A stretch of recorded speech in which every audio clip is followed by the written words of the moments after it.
Bismillahirrahmanirrahim. Assalamualaikum warahmatullahi wabarakatuh. Waalaikumsalam. Alhamdulillah. Wassalatu wassalamu ala rasulillah wa ala alihi wa sahbihi wa mawala. Ashhadu an la ilaha illallah wahdahu la syarikalah wa ashhadu anna muhammadan abduhu wa rasuluhu amma ba'd.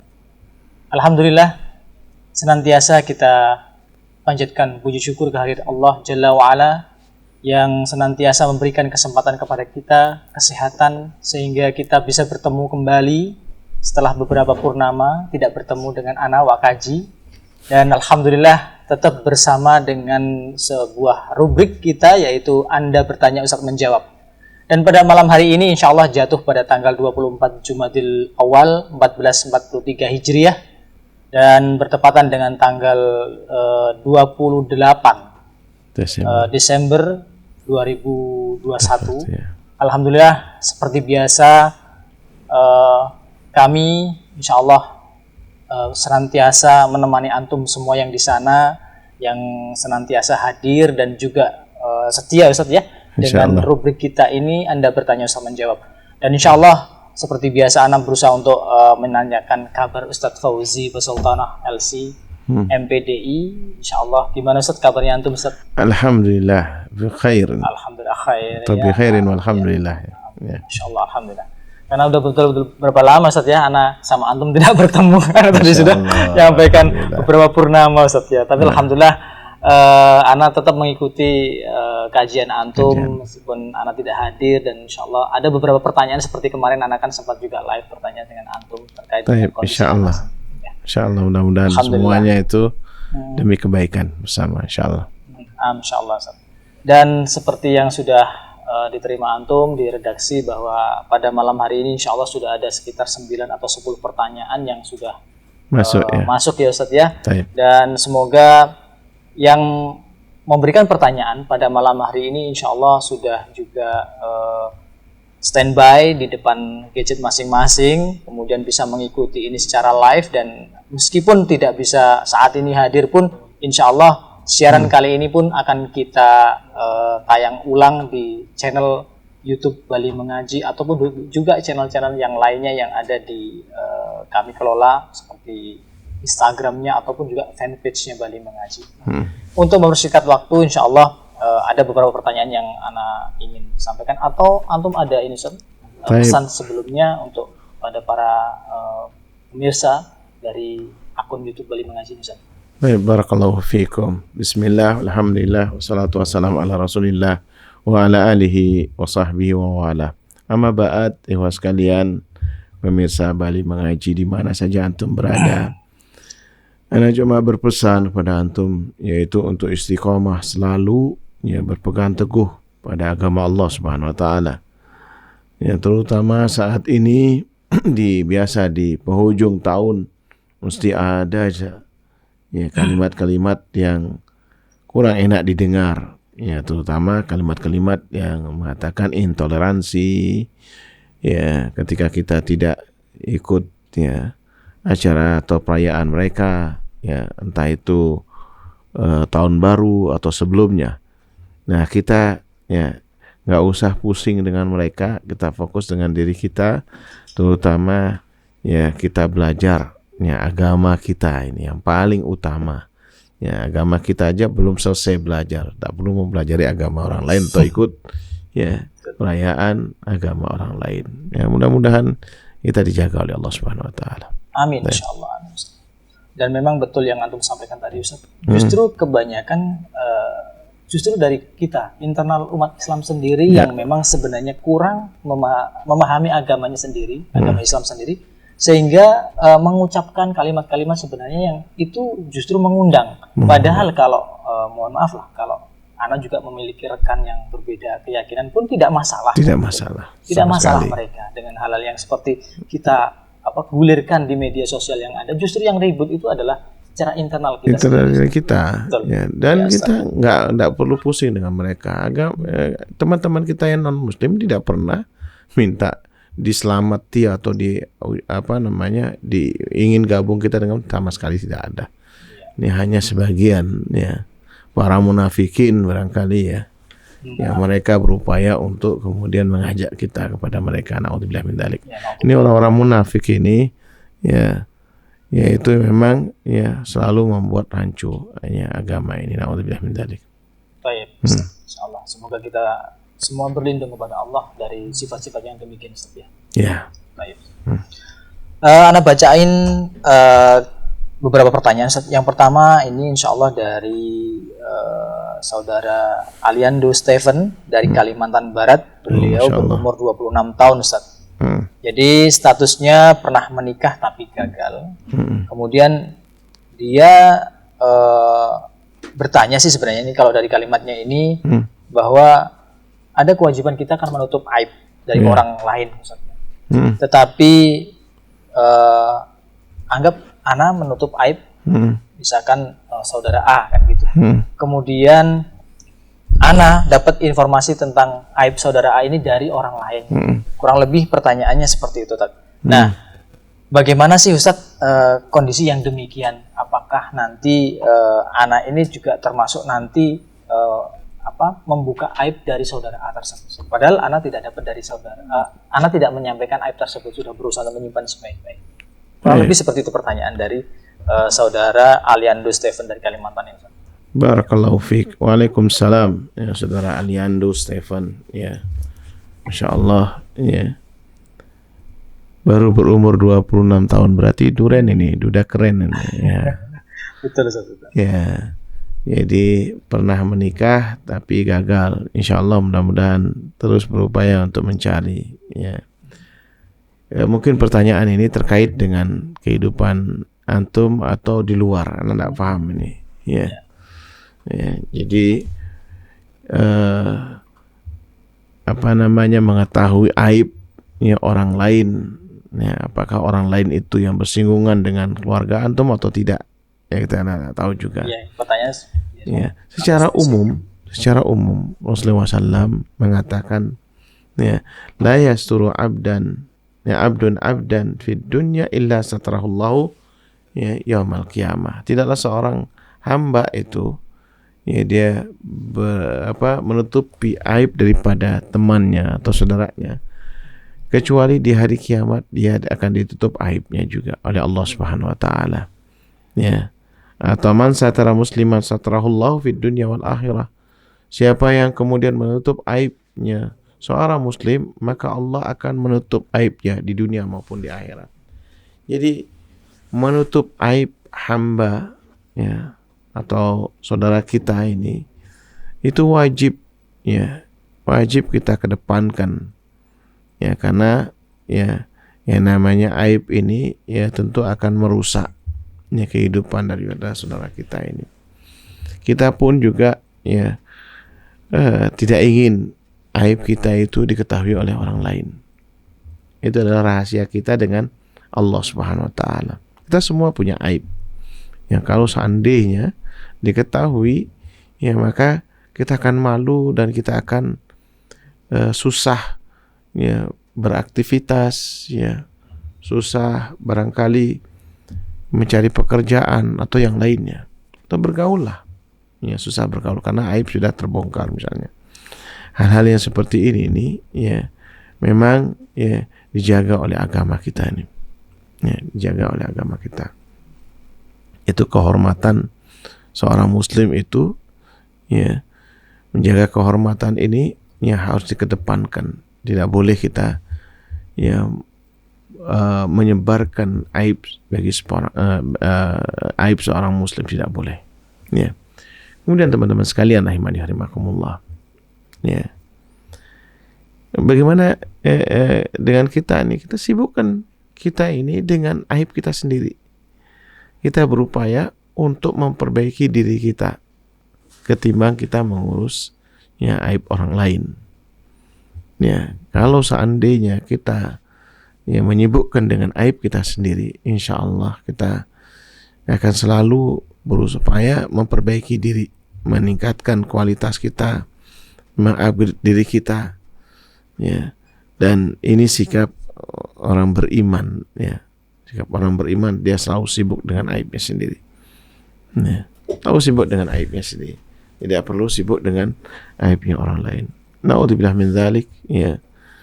Kalau seandainya kita bongkar-bongkaran dan sering kita, ya, ketika kita marah, ketika kita ini bermusuhan, ya, tidak akan berujung, ya, tidak akan berujung. Maka hati-hati, ya, hati-hati. Kata Rasulullah SAW, al-muslimu man salimal muslimun min lisanihi wa yadihi.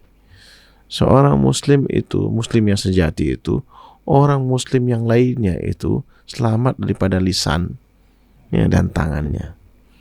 Maksudnya sekarang ini jadi jemarinya, yaitu membongkar aib seseorang ini.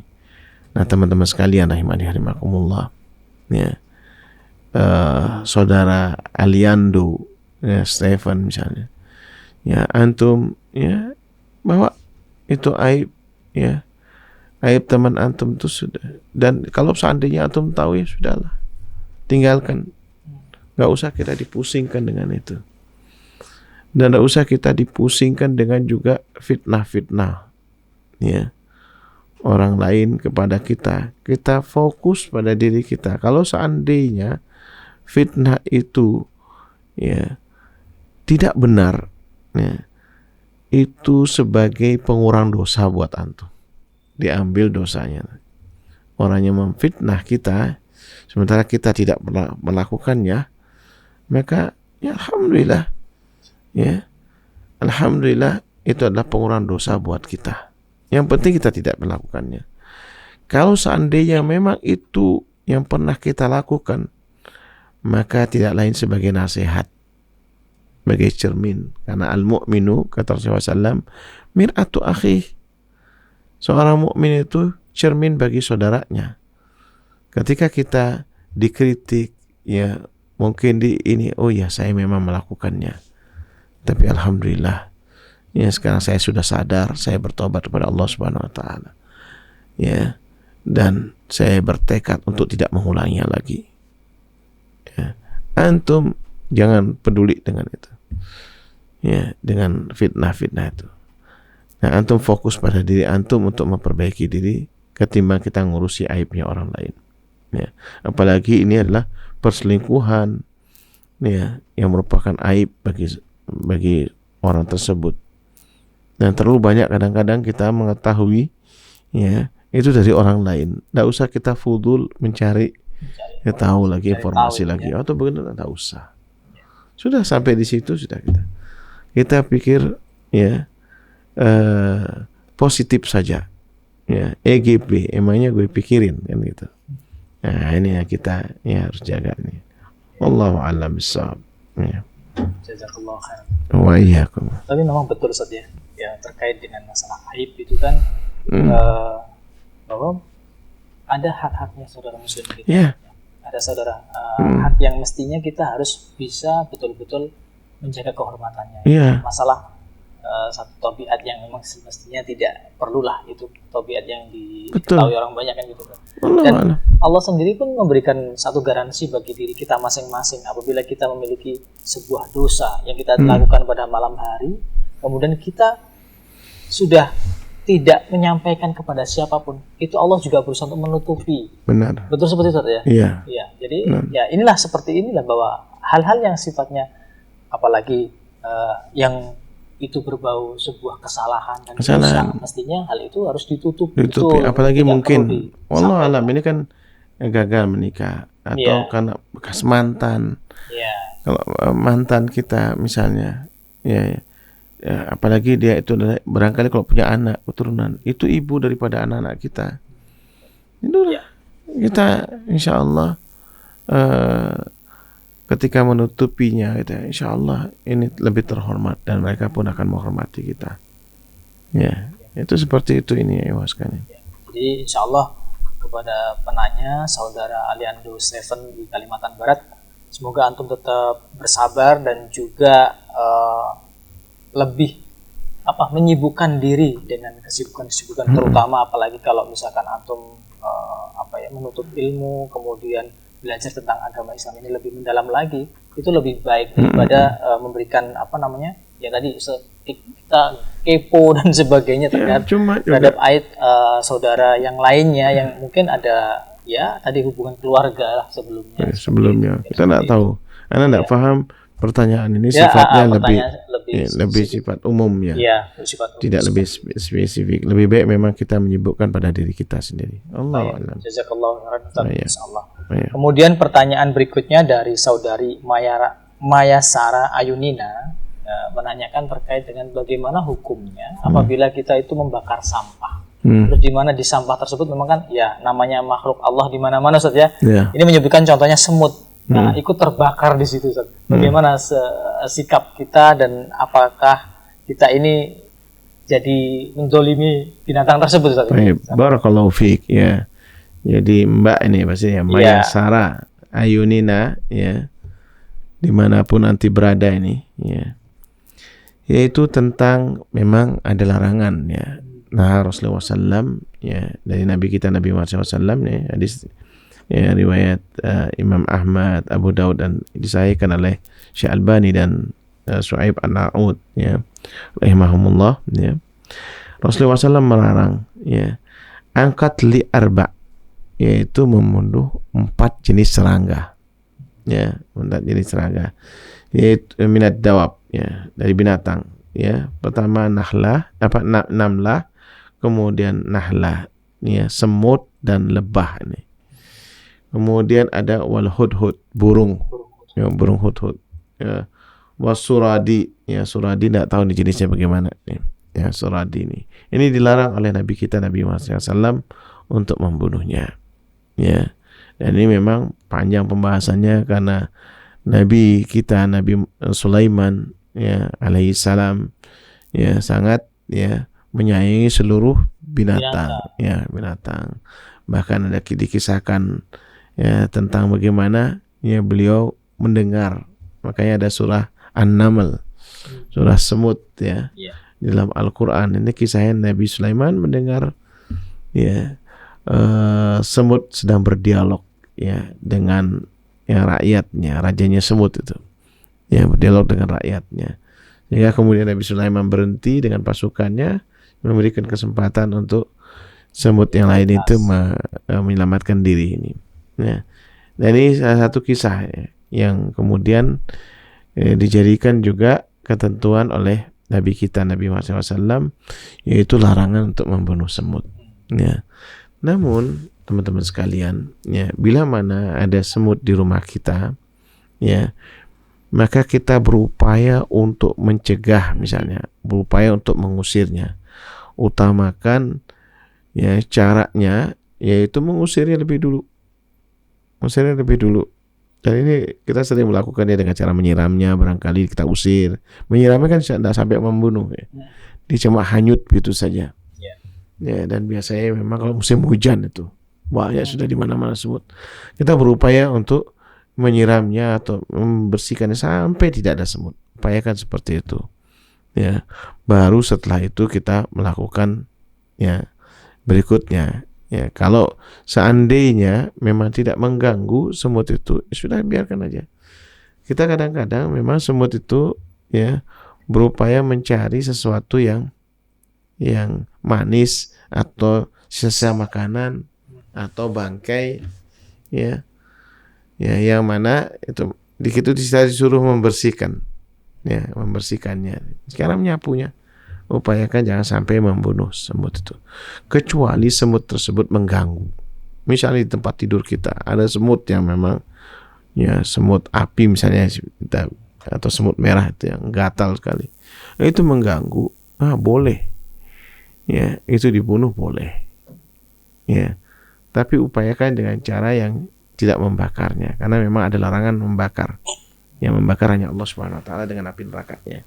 Jadi makhluk tidak boleh membakar makhluk yang lainnya.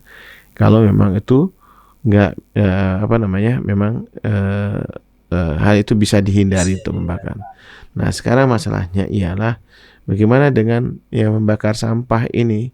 Ya, upayakan juga caranya yaitu berupaya untuk bisa membersihkan. Kalau seandainya ya tidak bisa kemudian mungkin sampahnya diambil dibuang. Kan sampahnya dengan cara tidak dibakar. Ya, ambil dibuang. Ya. Apalagi membakar sampah yang Anda tidak tahu bentuknya apa ya. Sampah di sini apakah sampah plastik, yang mana tuh ya dedaunan ya. Maka kita coba di sampah-sampah organik itu sekarang bisa dimanfaatkan, dipisah-pisahkan ya. Karena alhamdulillah sudah banyak ya masyarakat yang paham untuk membedakan antara sampah organik dengan anorganiknya. Ya, yang mana kertas, yang mana plastik, ya plastik terutama ini. Upayakan memang menghindari untuk dibakar. Ya, untuk dibakar. Nah, menghindari hal-hal yang pembakaran-pembakaran, kecuali di tempat-tempat tertentu yang memang sudah disediakan oleh pemerintah. Ya, kita hindari seperti itu. Sebaiknya memang tidak dibakar. Tapi ya, Syekh Utsaimin rahimahullah mengatakan kalau seandainya tidak bisa dihindari seperti itu dan harus kita ini membakarnya, maka tidak mengapa. Wallahu a'lam. Jadi kalau diperhatikan tadi dari nasihat Ustadz, memang secara tagline-nya, secara terperinci bahwa kita itu tidak boleh ya Ustadz ya, melakukan satu istilahnya membakar makhluk hidup lain itu tidak boleh. Tidak boleh, ada larangannya memang. Kalau misalkan ini makhluk hidup tersebut memang sifatnya mengganggu, Ustaz. Kita tahu misalkan hama tikus gitu, Ustaz. Sering kan dilakukan misalkan dalam suatu lahan, pasti akan diberikan itu tikus boleh dibunuh dia. Pembakaran gitu, Ustaz. Lahan agar dikepung gitu kan, seperti itu gimana, Ustaz? Boleh. Kalau tikus memang boleh dibunuh kan. Boleh dibunuh. Kalau boleh dia dibunuh, ya. Dan ini Allah a'lam.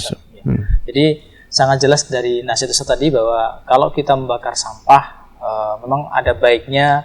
Biasanya sampah yang didekatin sebetulnya pasti tidak jauh dari sisa makanan. Kemudian sehingga perlu dipisahkan lah ya antara sampah yang sekiranya ini mengundang semut dan sebagainya, lebih baik dipisahkan, itu memang lebih afdal seperti itu. Ya.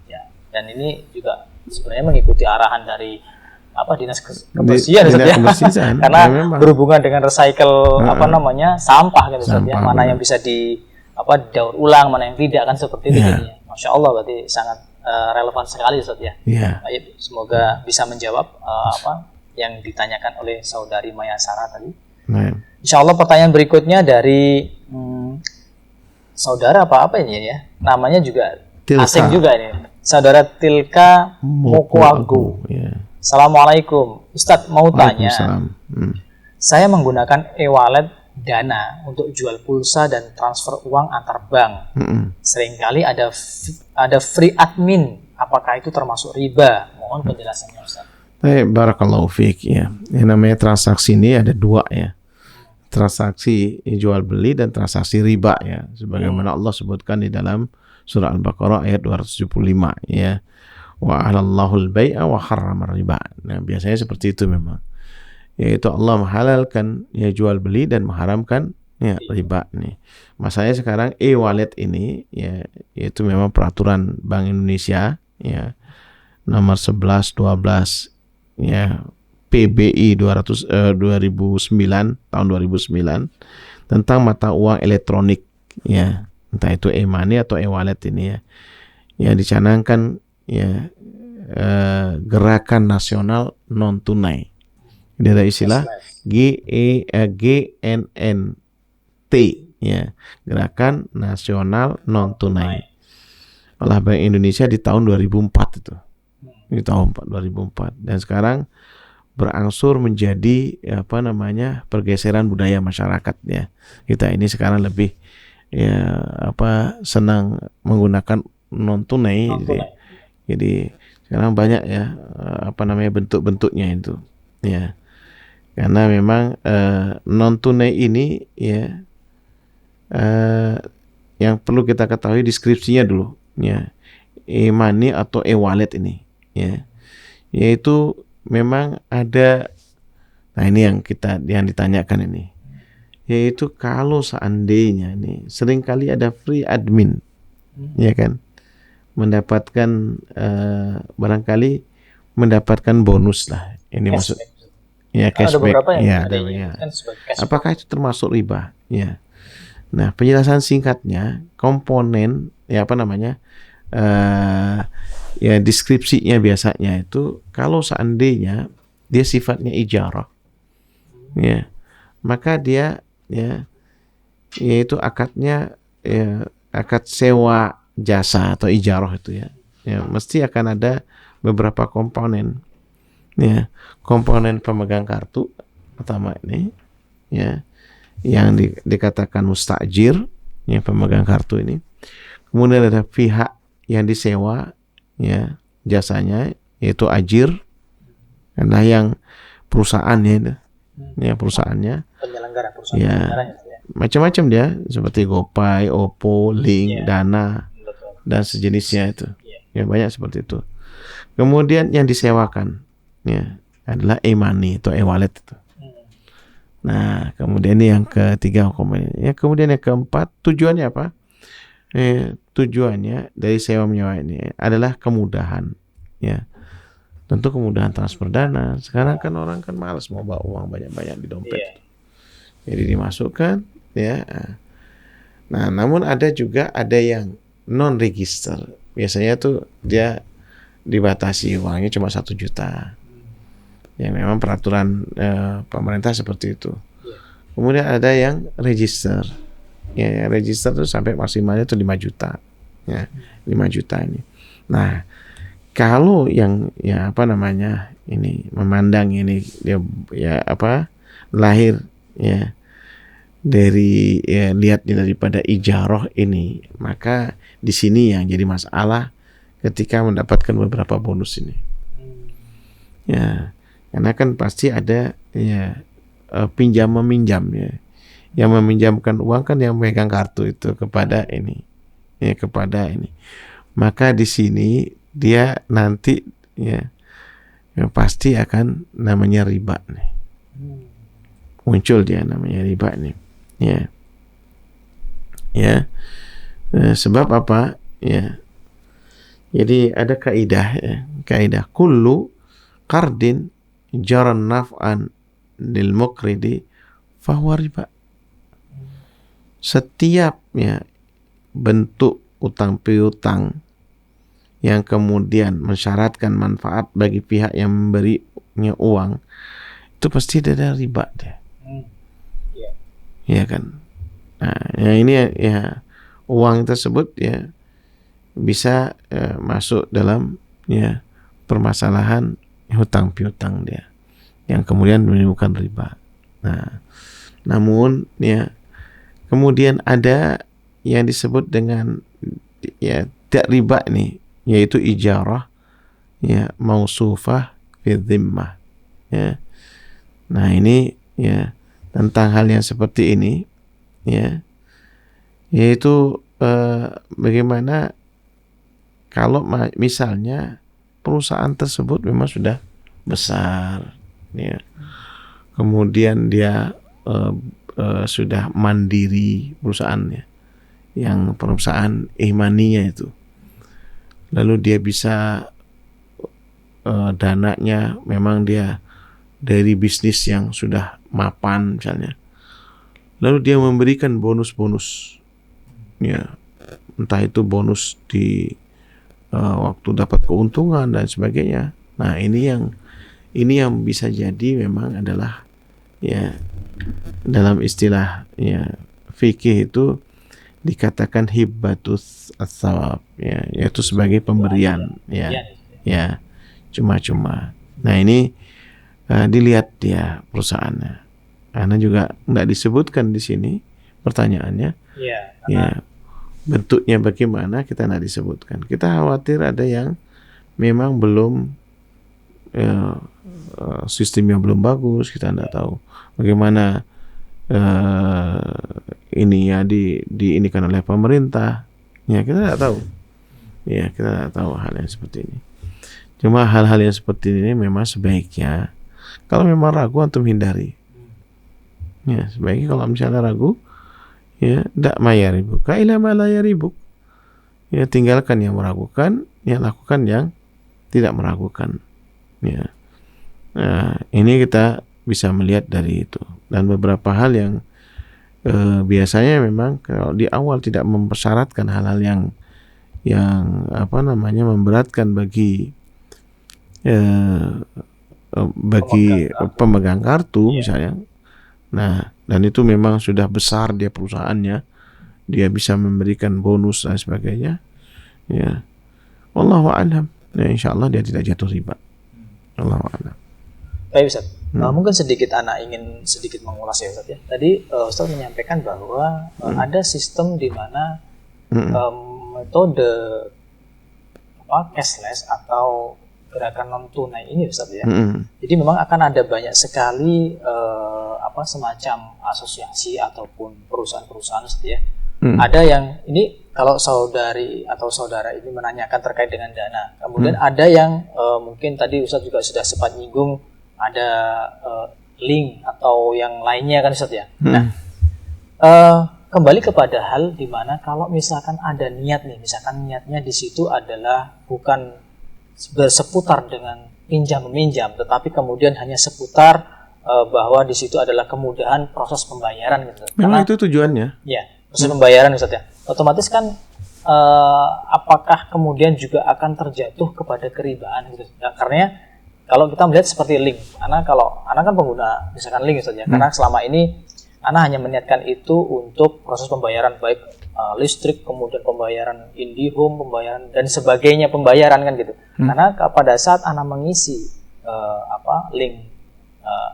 link tersebut, itu kan ada administrasi yang diberikan oleh pihak bank yang anak punya kan gitu. Anak punya rekening ini anak pindahkan ke sana karena kemudahan yang diberikan oleh link ini kan kumpulan dari bank-bank konvensional yang ada di dalam negeri kita gitu Ustaz. Dan dia memberikan kemudahan di beberapa instansi yang lainnya. Nah, di situ memang ada sebagian yang pada saat pembayaran itu diberikan cashback, tidak free adminnya seperti itu. Tapi kadang-kadang ada ya tetap dengan free admin seperti itu Ustaz. Nah, di mana memang dari awal niatnya adalah tidak menyimpan dana tersebut untuk sebagai bentuk pinjam meminjam, hanya sekedar untuk kemudahan saja tadi Ustaz. Seperti itu apakah juga tergolong? Kalau anak sendiri sih memang meyakini ini bukan anak pinjam meminjam gitu loh Ustaz. Hanya sekedar kemudahan dalam transaksi aja gitu loh Ustaz.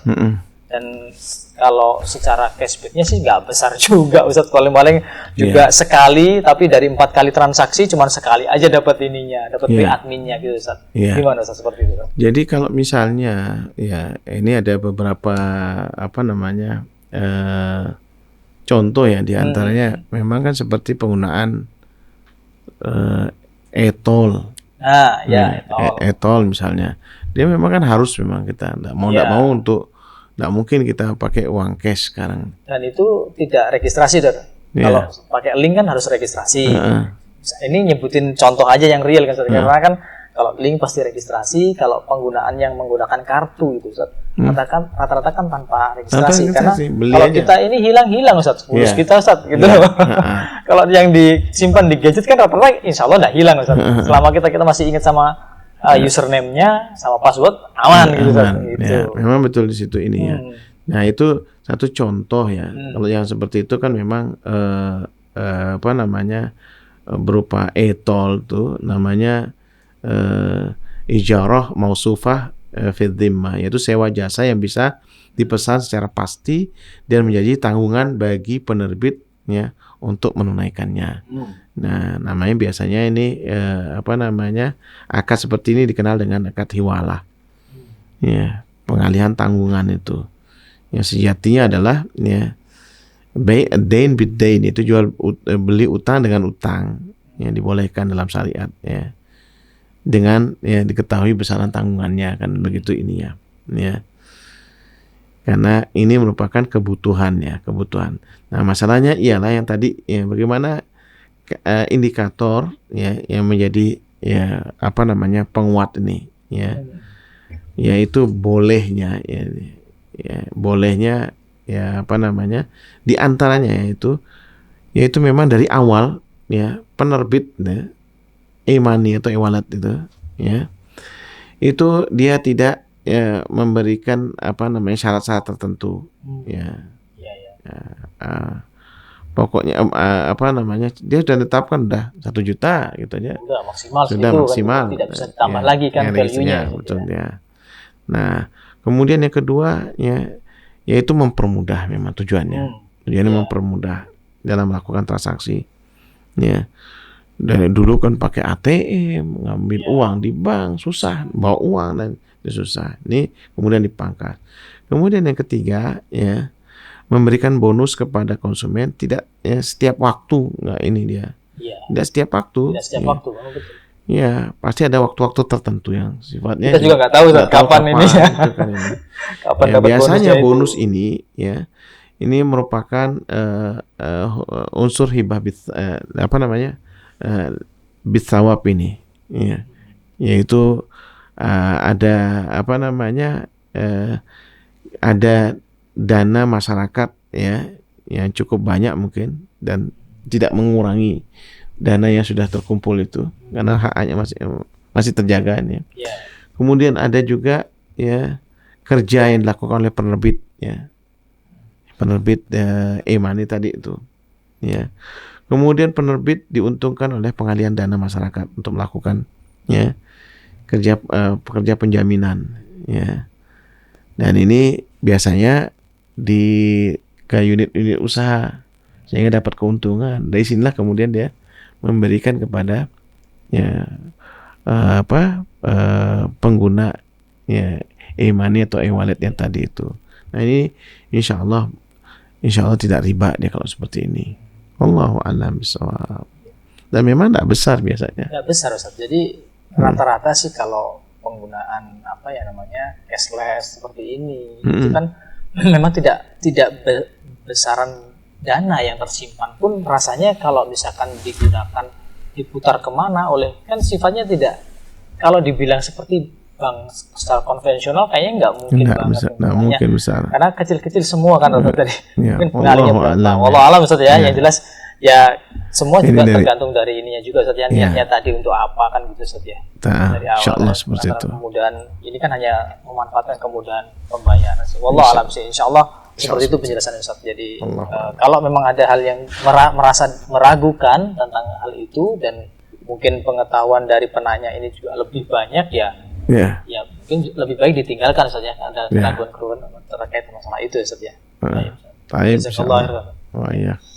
Berikutnya pertanyaan dari Ummu Fatih, jika orang tua kita suka berbohong, salahkah kita sebagai anak mengingatkan? Durhakakah anak jika menentang kebohongan orang tua? Barakallahu fiik ya Ummu Fatih ya, Masya Allah nih. Yaitu ya kita mengingatkan orang tua kita yang suka bohong itu yang nggak salah dan tidak durhaka. Jadi justru kita memberikan nasihat ya, kita ayah atau ibu hati-hati loh, nggak ada loh seperti itu. Kadang-kadang kan ya orang tua kita ini suka berlebih-lebihan ya dalam bercerita. Itu kadang-kadang juga kita ini bid'ahnya itu karena bid'ah hasanah itu yang menambah-nambah bumbu-bumbu itu sebenarnya juga ya tidak dibenarkan, tidak boleh sebenarnya.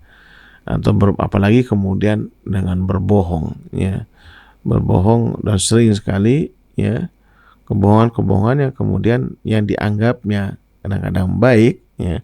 Jadi kebohongan itu boleh dalam hal suami istri ya, dengan tujuan baik supaya tidak ada kecekcokan barangkali, saling menyenangkan itu dibenarkan. Tapi kalau seandainya kebohongan ini ya kebohongan yang mendatangkan madarat ya, madarat artinya kedustaan yang kemudian bisa timbul kecemburuan antara satu anak dengan anak yang lain ya. Nah, atau kadang-kadang maunya orang tua baik ya, tapi kemudian ya justru memperkeruh keadaan ya, anti beritahu tuh ya, Bu kan sebenarnya tidak seperti itu, atau Pak sebenarnya tidak seperti itu. Nah karena kita ya tidak apa adanya ya, akhirnya ya masalahnya semakin panjang dan kadang-kadang ya maunya baik justru ya menimbulkan masalah. Ya.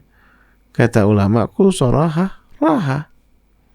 Katakan apa adanya, udah nyamanlah kita, tenang kita. Ya. Jadi tidak perlu dibumbu-bumbui dengan kebohongan-kebohongan yang lain. Ini justru kadang-kadang kebohongan-kebohongan ini ya la qadarullah, mudah-mudahan Allah tidak menakdirkan ya memecah belah ya keluarga kita ya atau anak-anak kita. Nah, itu kita hati-hati dengan ini dan jangan dijadikan kebiasaan. Orang susah kalau sudah biasa. Ya, dan menjadi kebiasaan dia harus ceritanya harus berbohong. Ya, dia akan menutupi dengan kebohongan yang lainnya. Selalu kalau orang sudah berbohong satu kali, dia menutupi dengan kebohongan lainnya seperti itu. Nah, diberitahu, ya, ibu, ya, tolong bu, ya apa adanya saja, nggak usah ditambah. Ya, kita memberikan nasihat apa adanya. Ya, jangan dicintai tambah-tambah atau dikurang-kurangi. Ya, belum tentu yang niatnya baik kemudian akan berakhir dengan baik. Ya, bisa jadi sebaliknya. Na'udzubillah min dzalik. Wallahu a'lam bishawab. Terus Ustaz, jadi perbuatan tadi dari saudari Ibu Fatih ini berarti kalau bukan kategori sebuah kedurhakaan, bukan. Ya, kita tawasul bil haq. Ya, itu artinya benar-benar memberikan klarifikasi lah Ustaz, ya. Klarifikasi. Sampai yang sudah dikeluarkan oleh orang tua kita sebagai bentuk berlebih-lebihan menceritakan sesuatu yang bukan apa adanya, terus kemudian justru kita memolesnya makin tidak betul, malah makin memperkeruh suasana Ustaz ya. Jadi harusnya ya memang diingatkan. Apa adanya sebutkan. Kalau seandainya memang itu tidak perlu ditutup-tutupi, kita ceritakan apa adanya. Ya, yang boleh itu ya tadi itu dalam rangka apa? Membela ya supaya tidak terjadi ya apa namanya pembunuhan atau perselisihan antara suami dengan istri. Itu boleh, itu beberapa kebohongan yang dibolehkan. Allahu a'lam. Jazakallahu khairan Ustaz. Semoga dari jawaban Ustaz tadi saudari Ibu Fatih memahami bahwa memang sebenarnya ya harus demikianlah kita menyampaikan apa adanya dan berusaha untuk membuat cooling down suasananya. Kalau memang misalkan suasananya tidak benar, ya kita berusaha untuk sebaik-baiknya memang harus dengan sikap yang baik ya menjelaskan kepada orang tua, karena biasalah kalau kita berhadapan dengan orang tua itu paling tidak pasti dapat label kamu anak kemarin sore kan gitu ngajakin orang tua kan seringnya begitu. Jadi hal-hal seperti itu jangan sampai kita sebagai anak itu harus betul-betul bisa mengambil suasana hati yang tepat untuk memberikan semacam nasihat kepada orang tua. Bagaimanapun juga kadang orang tua itu merasa bahwa dirinya adalah yang lebih dibandingkan anaknya kan seperti itu. Betul. Selanjutnya Ustaz, dari saudara Anto di Jakarta Ustaz. Saya seorang PNS yang mengurusi di bidang IT. Kantor saya butuh suatu aplikasi yang dibuat oleh vendor. Ditunjuklah pihak ketiga Ustaz. Nah, dalam perjalanannya pekerjaan vendor dibilang boleh dikatakan telat lah. Karena misalkan dia ada 10 modul yang dipesan ke vendor tersebut, ternyata baru 6 modul yang diselesaikan. Nah, agar pekerjaan ini bisa tepat waktu, maka tim IT, artinya dengan saudara Anto ini dengan timnya kemudian membantu menyelesaikan 4 modul sisanya. Nah, lalu di akhir pekerjaan ada bagian pembayaran yang telah cair ke vendor, diberikan ke sebagian kami sebagai tim IT. Nah, pertanyaannya, yang seperti ini apa termasuk suap dan bagaimana hukum menerima uang tersebut Ustaz? Barakallahu jelas jelas sekali. Cuma nanti di sini ada beberapa beberapa permasalahan. Permasalahan yang muncul. Ya, saudara Anto di Jakarta ini, ya, kan kerjaannya dia adalah di bidang IT, ya. Lalu perusahaan yang di tempatnya dia bekerja, yaitu membutuhkan satu aplikasi, ya kan ya. Aplikasi ini, ya, barangkali ditawarkan oleh vendor yang lain, vendor lain untuk biasanya kan untuk memajukan perusahaan dan sebagainya. Nah, kalau seandainya tidak ada kong kali kong antara vendor dengan pihak tim IT ini, yang kerja tim IT ini, insya Allah tidak ada masalah, ya kan? Iya. Ini masalahnya kan di situ ini ya. Ya. Titik Ada terangnya, Ustaz, ya. titiknya di situ ini ya. Ya kita kalau bekerja satu perusahaan itu kan all out. Kita digaji. Kalau perusahaan kita maju mendapatkan keuntungan yang besar, maka insya Allah kita akan mendapatkan juga ya gaji tambahan. Atau kita bangga sebagai orang yang di ini. Kadang-kadang kita ini terlalu perhitungan dengan tempat ini. Padahal kita hidup makan di situ. Iya. Iya kan? Kenapa harus melakukan perhitungan seperti itu? Seperti itu juga untuk mengembangkan perusahaan sendiri gitu. Kalau seandainya ya timnya Pak Anto dan kawan-kawan di sini bisa melakukan, kenapa harus pakai vendor? Ya kan? Kenapa harus pakai vendor? Ya, di sini yang kita yang kita jadi bahan pertanyaan di sini. Kenapa dia memajukan sendiri aja? Kenapa dia seolah-olah menjual jasa tambahan padahal dia digaji di perusahaan itu? Nah, ini yang jadi pertanyaan kan. 10 modul baru dikerjakan, 6 modul diselesaikan. Iya kan? Lalu 4 modul. Berarti pada dasarnya teman-teman di situ bisa dia melakukan itu. Semestinya maju aja. Kalau memang itu bisa dilakukan oleh orang-orang kayak kita nih, membuat sekolah nih. Ya kan sekolah. Kita akan maju dan mundurnya sekolah itu tergantung guru-guru di atas. Iya kan?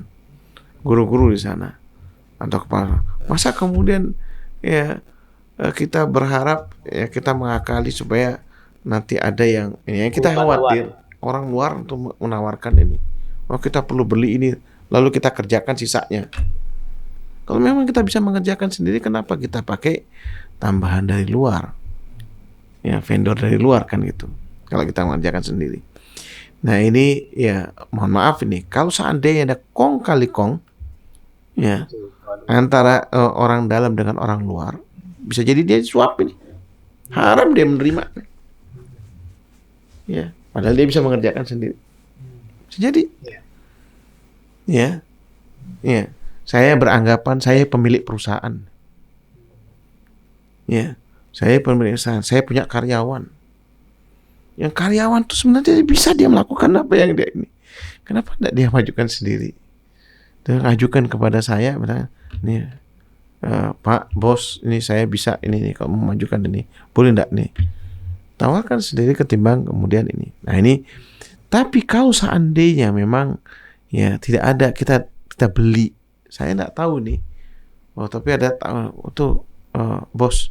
Kayak gitu loh, mereka ada punya IT-nya, perusahaan kompetitor kita maju tuh karena dia punya aplikasi seperti ini.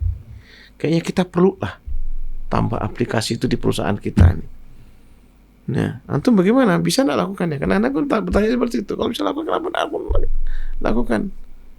Nah, kalau misalnya kemudian nggak bisa, kita harus beli. Kita kan nggak semuanya bisa tuh. Ada beberapa hal yang tidak bisa, bos. Ya, ada yang berapa tidak bisa nih bos ini. Saya cuma gini Pak Anto, mohon maaf menganalogikan saya ini.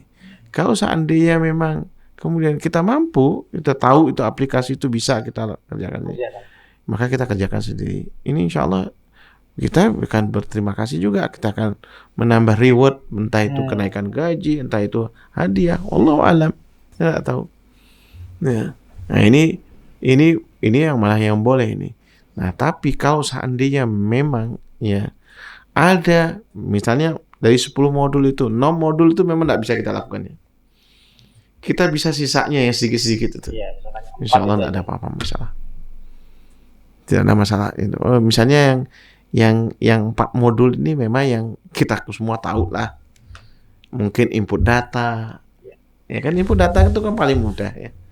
Input yang ini, tapi membuat perangkat dari awal tuh yang memang kita tidak tahu, boleh insya Allah, tidak ada masalah. Jadi paham ya ini. Jadi makanya di sini seperti ada hal yang mengganjal.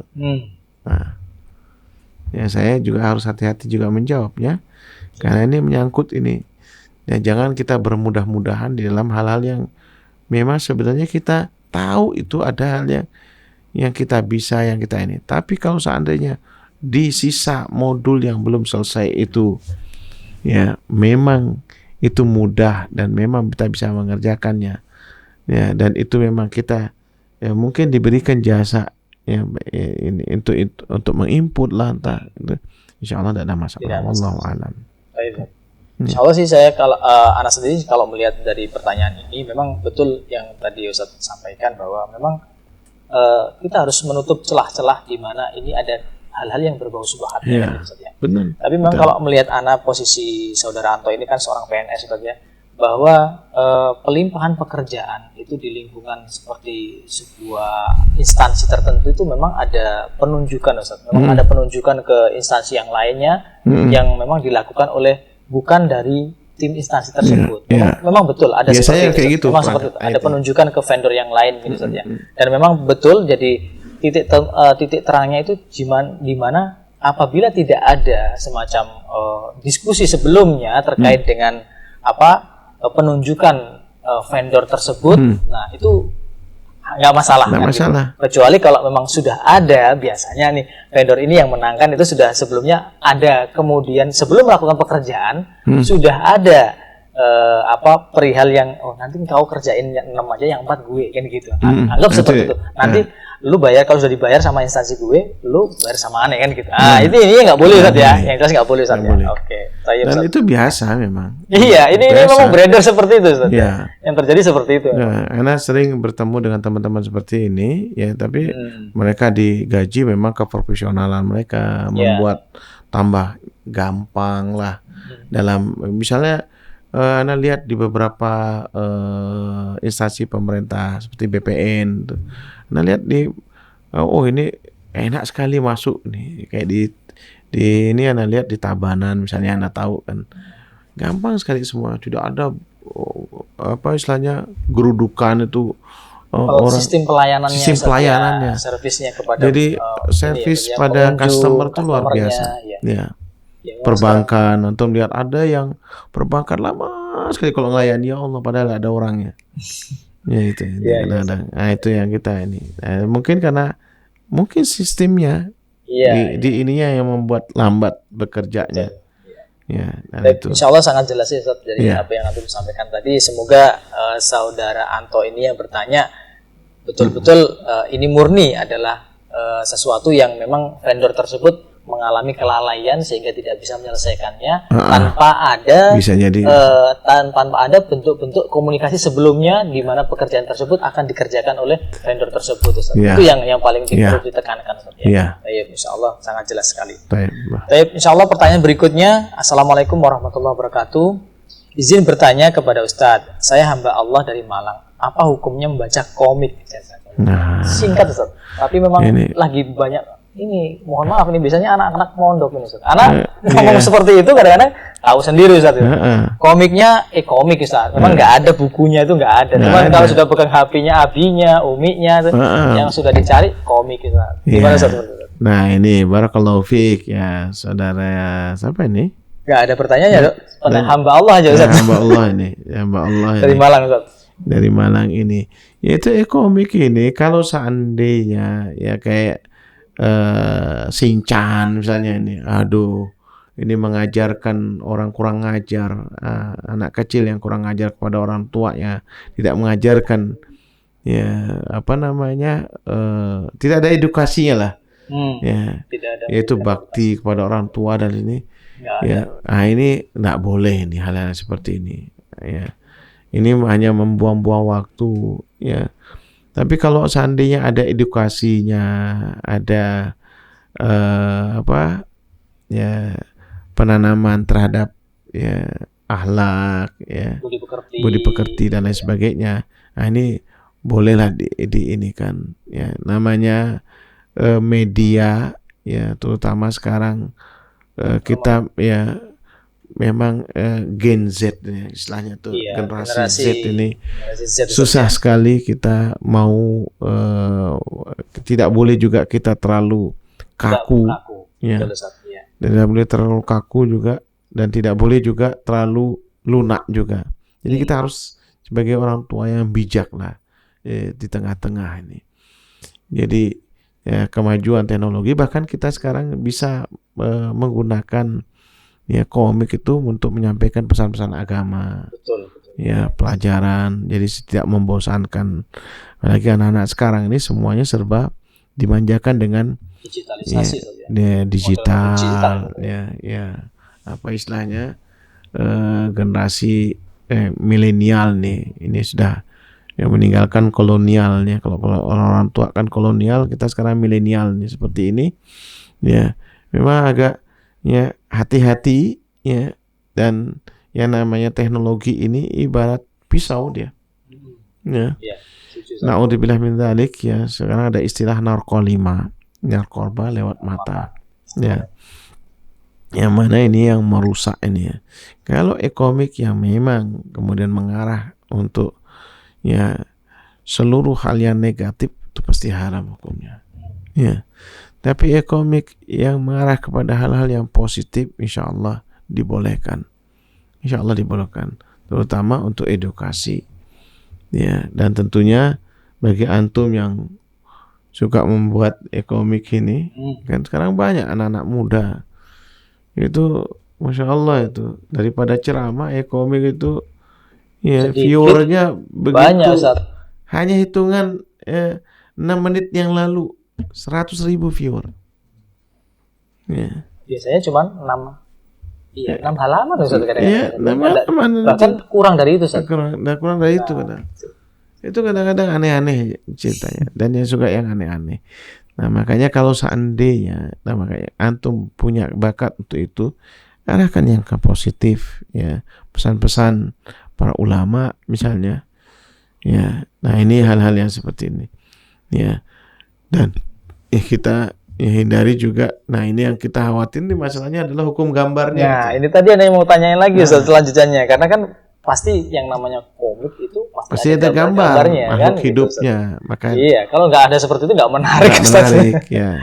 Hindari yang memang dia seperti mata kan ya. Ada beberapa komiknya para ustadz ya, seperti Ustadz Nizar. Ya, itu banyak, itu bisa dijadikan contoh ya, memang dunia terutama untuk anak-anak ya. Ya, dunia kartun seperti itu. Nah, seperti itu, Allahu a'lam. Jadi insyaallah kepada penanya kembali kepada kontennya saja. Komik tersebut itu kontennya seperti apa yang dimaukan kan gitu. Apakah memang kontennya tersebut bisa justru memberikan edukasi terhadap akhlak dan juga budi pekerti, terutama kita bicara tentang akhlakul manusia muslimin ya, manusia muslim ya. Karena kan kebanyakan juga komik-komik yang beredar kan juga bervariasi kan gitu. Tapi kalau komiknya tersebut memang dalam rangka untuk meningkatkan edukasi, akhlak, kemudian mungkin tauhid juga di dalam muatan-muatan komiknya, insya Allah hal itu tidak jadi masalah saja, tidak mengapa. Dan catatan lagi juga mungkin bagi pembuat komik ataupun juga karikaturnya ya, ini kan berhubungan dengan gambar saja. Jadi sebaiknya tidak memberikan gambaran-gambaran yang sempurna terhadap seperti makhluk hidup saja, tampilan tanpa itu gitu saja. Itu kan rata-rata kan setahu Ana sih ada beberapa komik itu cuma buat lingkaran sama kopiahnya doang saja. Kalau mungkin kayak Ana mungkin kasih janggutnya 1-2 gitu kan, oh kelihatan orang janggutan gitu saja. Seperti itu boleh saja. Ya, pokoknya hal-hal yang mengarah ke negatif nggak boleh pokoknya. Ya, hal-hal yang mengarah ya. Jazakallah khairan. Wa iyyakum. Pertanyaan selanjutnya dari Depari, Ustaz. Depari ya, bingung juga mengejahnya ya. Yang berada di Medan. Assalamualaikum warahmatullahi wabarakatuh. Izin bertanya, apakah timbulnya syahwat tanpa keluar mazi maupun mani membatalkan wuzu? Adakah batasan dalam memandang aurat sesama lelaki atau maupun sesama wanita? Apakah mutlak semua aurat? Taib, ya. Barakallahu fiik. Ini siapa tadi namanya? Depari. Ya. Barakallahu fiik. Ada pertanyaan. Jadi ada 2 pertanyaan. Dua pertanyaan. Pertama, apakah ketika syahwat yang naik itu membatalkan wudu? Ya, ini ada fatwa Sabaka Islamiyah ini ya. Jika syahwat penis itu berereksi nih ya, ketika sholat atau muncul luapan syahwat, apakah membatalkan sholat? Ya, ya dijawab apa? Fala tubtitu sholat limujaradil intisabil dzakar atau harakatis syahwah asna'is salah, li'annahu laisa min mubtilatiha. Ya, itu tidak membatalkan. Ya, tidak membatalkan sholatnya, tidak membatalkan wudhunya. Kenapa? Karena dia bukan pembatal-pembatal wudhu atau pembatal-pembatal sholat. Hadza ma lam yahrus madhi. Ya. Ini kalau seandainya tidak keluar madhi. Kan tadi kan pertanyaan tidak keluar madhi ya. Ya, tanpa keluar madhi. Fa in kharaja intaqadha al-wudhu wa wajib al-khuruj min as-salat. Ya. Kalau seandainya keluar madhinya, maka ini rupanya ngelamun nih, menghayal nih sholatnya. Jadi makmum kesana kemari masih setengah tidur barangkali ini. Ya, lalu dia menghayal kesana kemari, akhirnya dia keluar, maka dia batal wudhunya, dia wajib keluar daripada sholat ini. Kemudian dia mencuci ya kemaluannya, ya. Kemudian setelah itu dia mengulangi sholatnya. Ya, kalau seandainya kemudian ini, ya tidak yang adalah yang paling kita ini kan dia dianjurkan. Kadang kan orang kan melamun, yang menghayal kan, kemudian macam-macam. Ini harus dihilangkan, ya, pikiran-pikiran jorok yang kemudian menimbulkan syahwat ini, upayakan beristighfar, kemudian upayakan untuk menghilangkan. Karena ini adalah syaitan yang namanya hinzib, ya, yaitu kata Rasulullah SAW, ya, ketika ya Rasulullah, inna syaitan qad hala baini wa baina salati wa qiraati yalbisuha alayya. Wahai Rasulullah SAW, ini Utsman bin Abil As ini ya, wahai Rasulullah SAW, sesungguhnya syaitan yang telah datang ya mengganggu kekhusyukanku dalam salat ya. Wa qala Rasulullah sallallahu dzaka syaitan yuqalu lahu hinzib. Dia itu syaitan namanya hinzib. Nama syaitan itu hinzib. Fa idza asastahu fata'awadha billahi minhu. Kalau seandainya kau merasa seperti itu, maka kau ingin berta'awud, ya, ucapkan a'udzubillahi minasyaitonir rajim. Ya. Kemudian ya wa atfala an yasarika salasan, lalu meludah ke kiri 3 kali ya. Qala fa fa'altu dzak fa adhaballahu anni. Ini hadis riwayat Muslim, aku melakukan hal itu, kemudian apa? Ya, kemudian dia hilang dah. Jadi menghayal ya sehingga menimbulkan syahwat seperti ini, memang ini adalah godaan daripada syaitan. Naudzubillah min dzalik. Ya, ini adalah kerjaannya si hinzib itu. Ya, hinzib, betul itu hinzib. Nah, ini ya kita harus juga ya hati-hati dengan ini. Kemudian yang kedua mengenai apa itu? Batasan dalam mengalami laki-laki ya. Jadi aurat ini teman-teman sekalian yaitu auratnya laki-laki ya, dan auratnya wanita ya. Tentu kalau auratnya wanita yang paling gampang adalah seluruhnya aurat kecuali telapak tangan dan wajahnya. Ya, jadi telapak tangan dan wajahnya nggak boleh kita lihat. Ya. Kemudian juga ya kalau yang laki-laki ya, yang laki-laki ini teman-teman sekalian, yaitu yang namanya aurat laki-laki ya, itu antara pusarnya sampai lututnya, ya, antara pusarnya sampai lututnya. Nah, dan tetap ya kita tidak boleh ya memandang ya kemaluan satu sama lain, ya, walaupun itu sesama jenis ya. La yanzur rajulu ila aurati rajuli, kata Rasulullah SAW, tidak boleh seorang laki-laki melihat aurat laki-laki yang lainnya. Walal mar'a ila auratil mar'ah, tidak boleh juga ya seorang wanita melihat ya aurat wanita lainnya. Wala yufdir rajulu ila rajuli fi tsabil wahid. Tidak boleh seseorang itu pakai ya sarung bersamaan laki-laki. Naudzubillah min dzalik. Ya, ini kadang-kadang di pondok-pondok pesantren ya yang tidak dijaga ketat oleh musyrifnya. Ya, ini yang kita naudzubillah min dzalik. Selimut, satu selimut. Tidak boleh ini. Makanya ini ya disuruh kita ya oleh Rasulullah SAW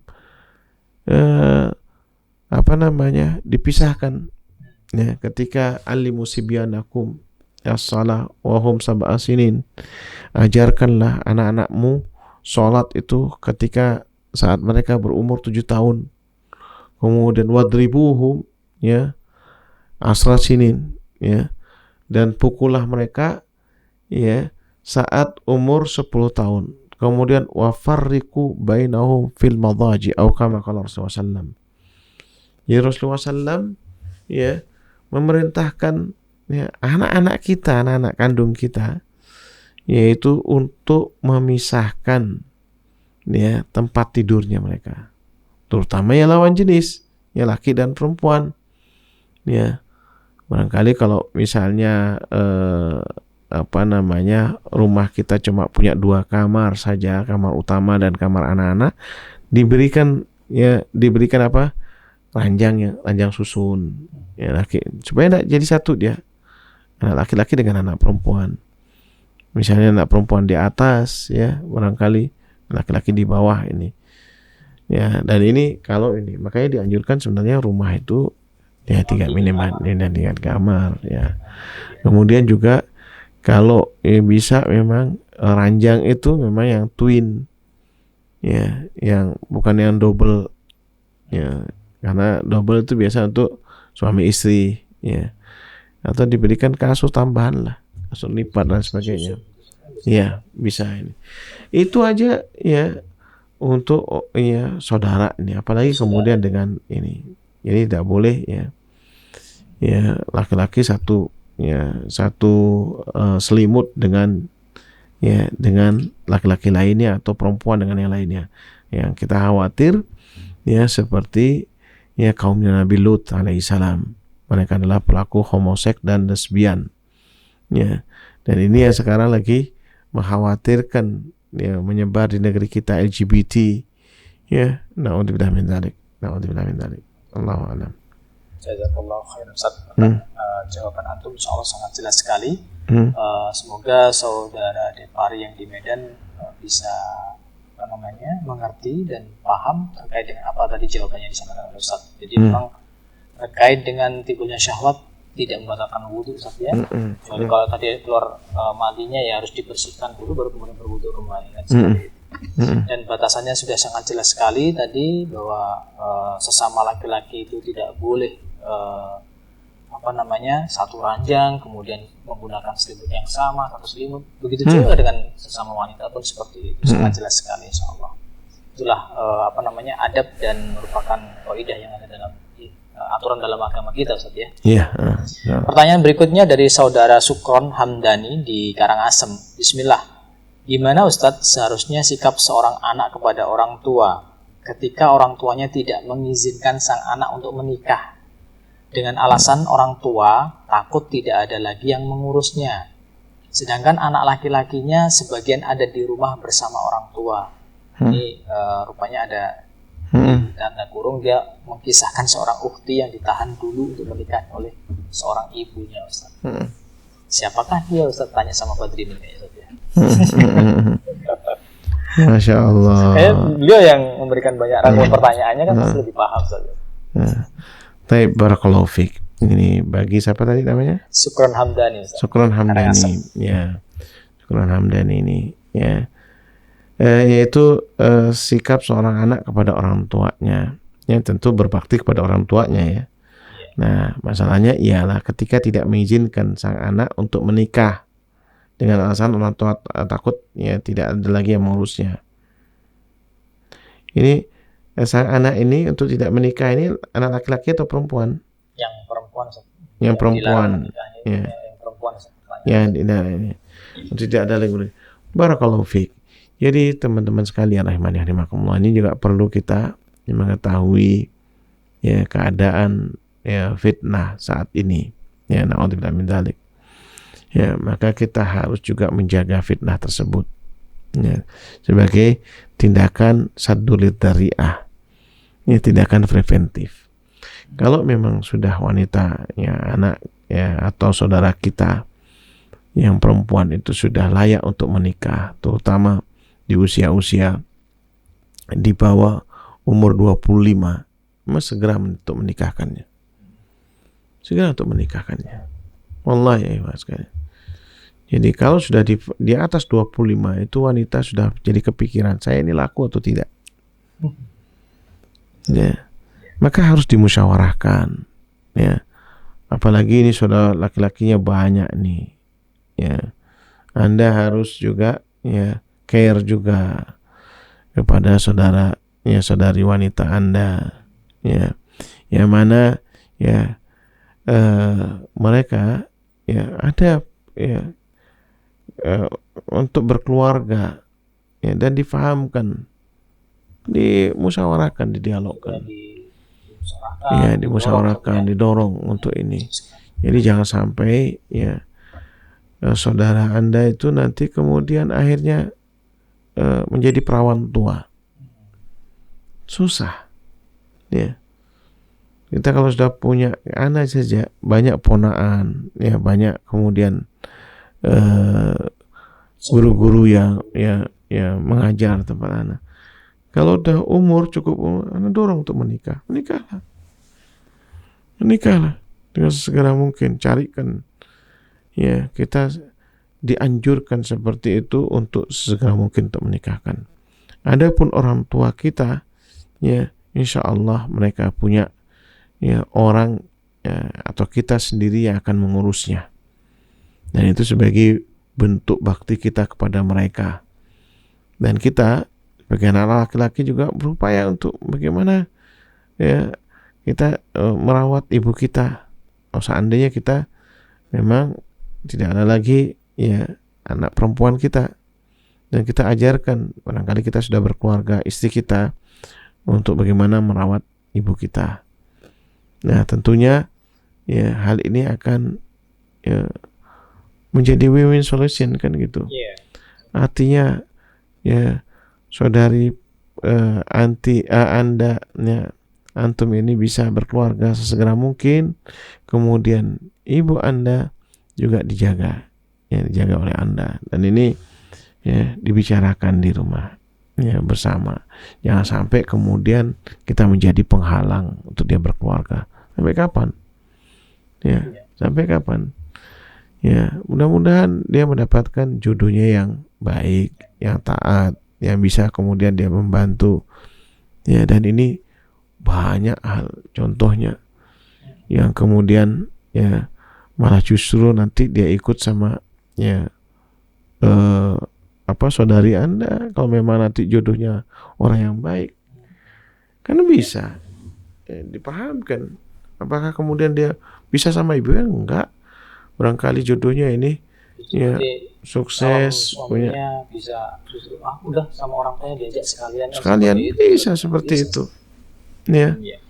Dan itu banyak mantu-mantu teladan tuh luar biasa yang bisa juga merawat ya orang tua kita, banyak sekali contohnya.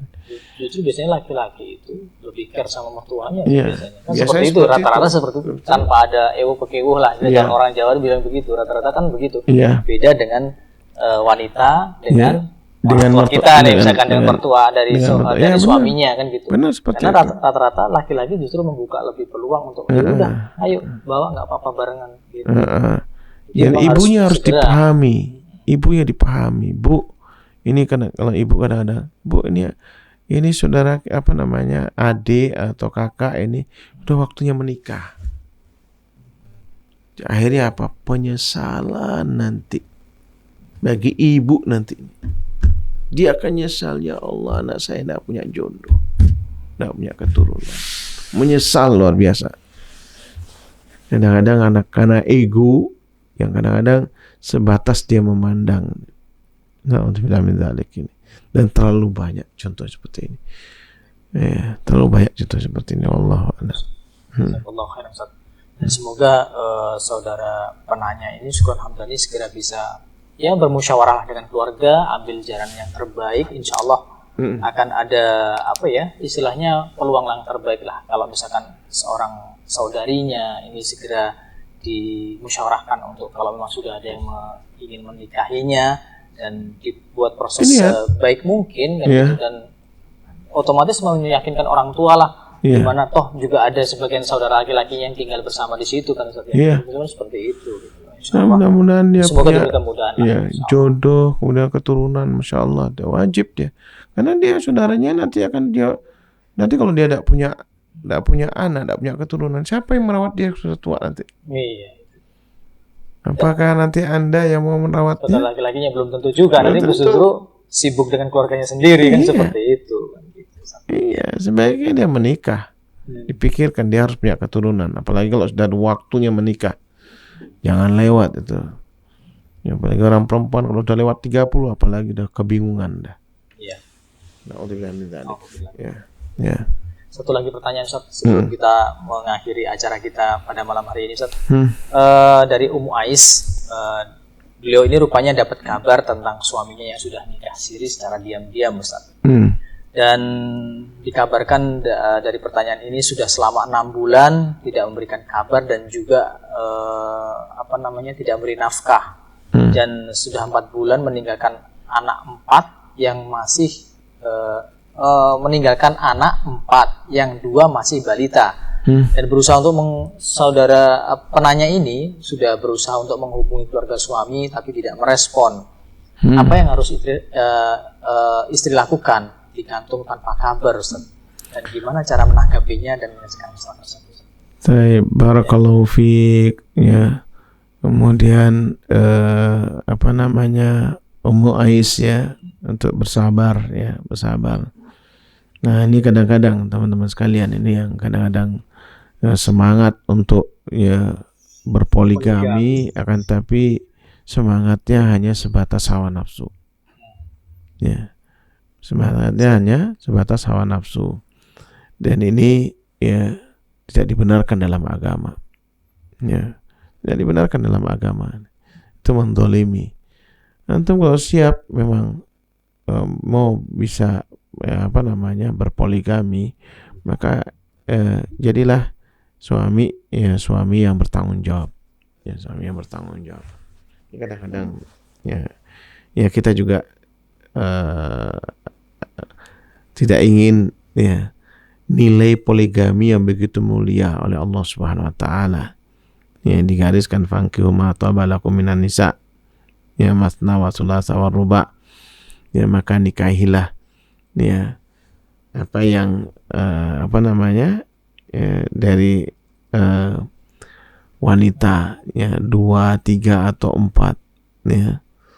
Itu tentu yang baik untuk memang dia kebutuhan ya. Nah, kemudian tidak lupa disebutkan oleh Allah Subhanahu wa taala, wa in hibtum ya. Kalau seandainya kemudian kalian tidak bisa berlaku adil, disuruh apa? Disuruh satu saja. Ya kan? Nah, ini ya, fa in hibtum alla ta'dilu fawahidah. Kalau seandainya kalian tidak bisa berlaku adil, maka sebaiknya ya satu saja. Nah, apalagi kemudian ini nasihat juga bagi suami tadi ya, antum meninggalkan istri yang masih juga punya keturunan, ini adalah darah daging antum, maka antum harusnya ya berkomunikasi, kemudian bagaimana caranya, yaitu juga ya artinya ini sepertinya juga kan tadi disebutkan keluarganya sama sekali juga tidak menghiraukannya. Apa sebabnya? Ya perlu kita mencari ya mencari solusi. Ini dosa besar antum meninggalkan tanggung jawab ya kepada anak dan istrinya. Ya, harus seperti itu. Dan bagi keluarganya hal yang seperti ini menjadi juru damai, juru penengah. Ya, insya Allah apa yang dilakukan adalah halal, insya Allah. Tapi masalahnya adalah tanggung jawab sekarang. Tanggung jawab ini.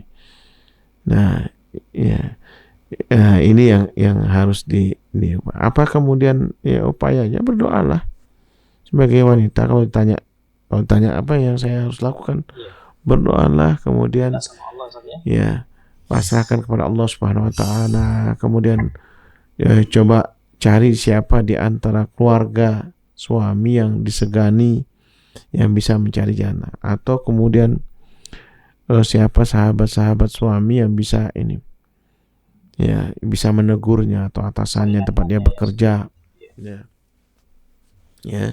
Nah ini, atau juga guru ya atau ustadz barangkali kalau dia sudah mengenal sunnah barangkali.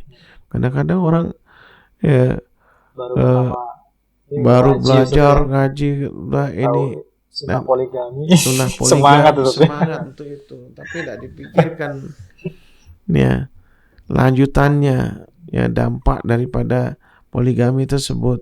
Ini masalahnya ialah menanggung dua mulut ini, ya dua keluarga besar yang harus kita memberikan nafkah di dalamnya.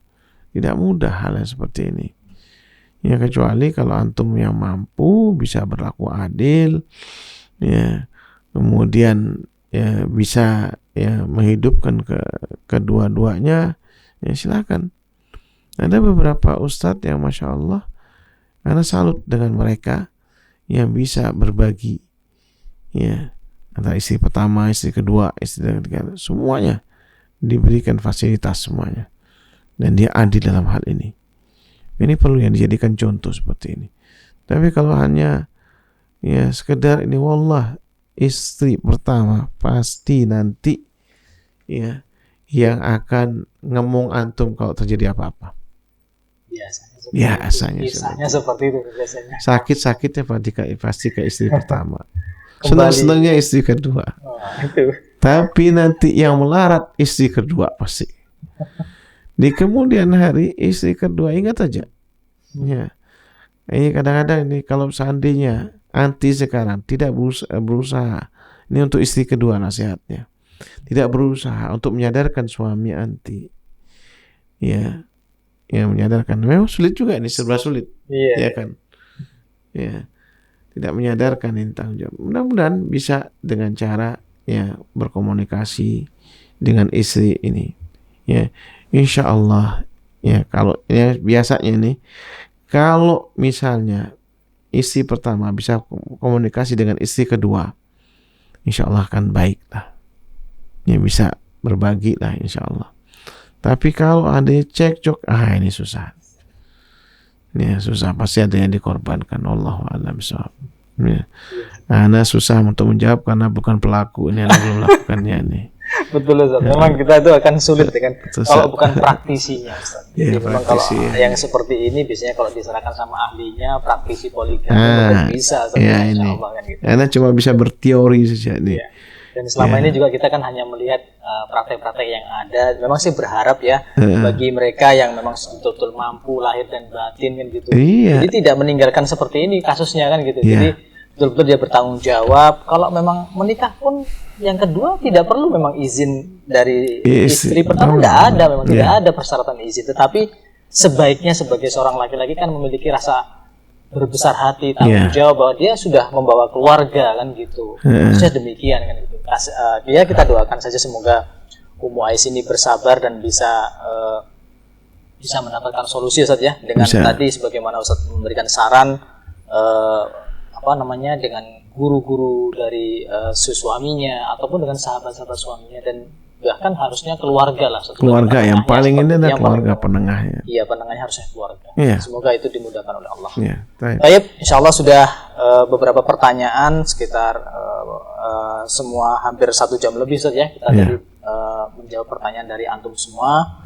Semoga apa yang disampaikan oleh Ustaz Fauzi tadi memberikan gambaran yang sangat jelas dari apa yang antum tanyakan, dan bermanfaat bagi kita semua para pemirsa dari akun Bali Mengaji ini, dan memberikan manfaat kepada kehidupan kita di dunia maupun di akhirat nanti. Sebelum kita akhiri, mari bersama-sama kita baca doa kafaratul majelis. Subhanakallahumma wa bihamdika asyhadu an la ilaha illa anta astaghfiruka wa atubu ilaik.